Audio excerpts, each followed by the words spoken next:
When we look at and explore how we move, invariably the hands are how the brain and body communicates. In essence, how we move through our hands are in some ways a very playful representation of how the brain and body are in communication. To be very precise, that often many spine issues we observe in golf actually connect back to more hand issues. So often what we see through the spine can often be then connected back to then how we move to the hands. So in a wonderful example we can actually look at through here, we have on this movable pop-up windows, you'll see here shown with the kind of red circle on the screen, that's the rotation of the club face, the top of backswing relative to its calibrated target line. So it's in essence kind of 24 degrees open relative to the calibrated target line position of the dress. And then beneath that, in that second red circle, we have the kind of pelvis thorax separation. So in essence, the rotation between the pelvis and the thorax, or the spine rotation in some ways being produced in swing. So as we move this play with downwards now, being very mindful as you start to move the downswing, we'll then start to see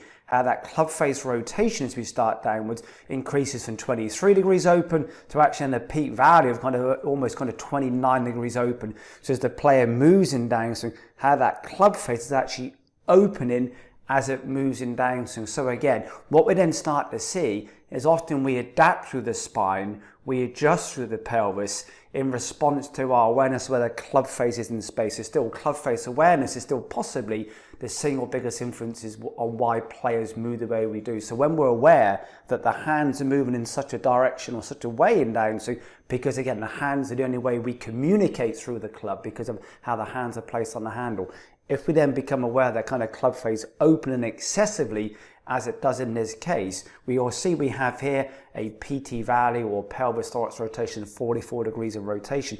We'll then start to see as the club face then starts to almost square up in that very kind of informal definition in downswing. You'll start to see that club face and that value now start to reduce downwards, 27 degrees, 26 degrees, 25 degrees. We then start to see that pelvis thorax rotation value increase. So really what does that mean? They're actually then starting to delay and almost then reduce the rotation through the thorax in downswing in response to becoming inherently aware of that club face being open. So once again, we go to top of backswing stop, 24 degrees open with the club face, 54 degrees open with the thorax. As we start downwards, as that club face rotates open and the thorax in essence catches up the pelvis, when we get to that peak value in downswing, the player almost inherently, the GPS goes, well, how do I get here from here when the face is so open? We actually then start to slow down the rib cage and delay the rib cage rotation as a way then of allowing that club face then to actually then start to catch up. So loosely speaking, the hands are how the brain and body communicate.